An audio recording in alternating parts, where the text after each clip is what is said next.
حدثنا أبو اليمان قال حدثنا شعيب عن الزهري قال أخبرني أبو بكر بن عبد الرحمن بن الحارث بن هشام وأبو سلمة بن عبد الرحمن أن أبا هريرة كان يكبر في كل صلاة من المكتوبة وغيرها في رمضان وغيره، فيكبر حين يقوم، ثم يكبر حين يركع، ثم يقول سمع الله لمن حمده، ثم يقول ربنا ولك الحمد قبل أن يسجد، ثم يقول الله أكبر حين يهوي ساجدا، ثم يكبر حين يرفع رأسه من السجود، ثم يكبر حين يسجد، ثم يكبر حين يرفع رأسه من السجود، ثم يكبر حين يقوم من الجلوس في الاثنتين، ويفعل ذلك في كل ركعة حتى يفرغ من الصلاة، ثم يقول حين ينصرف والذي نفسي بيده إني لأقربكم شبها بصلاة رسول الله صلى الله عليه وسلم، إن كانت هذه لصلاته حتى فارق الدنيا۔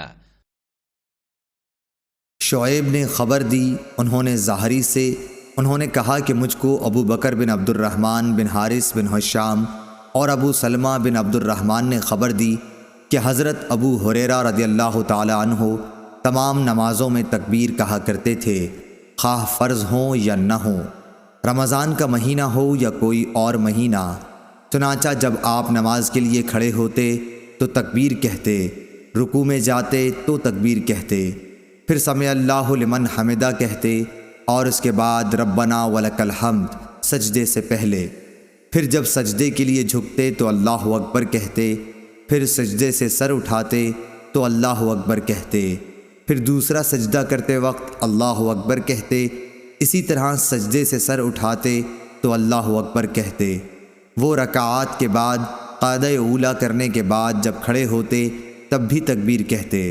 اور آپ ہر رکعت میں ایسا ہی کیا کرتے، یہاں تک کہ نماز سے فارغ ہونے کے بعد فرماتے کہ اس ذات کی قسم جس کے ہاتھ میں میری جان ہے، میں تم میں سے سب سے زیادہ نبی کریم صلی اللہ علیہ وسلم کی نماز سے مشابہ ہوں۔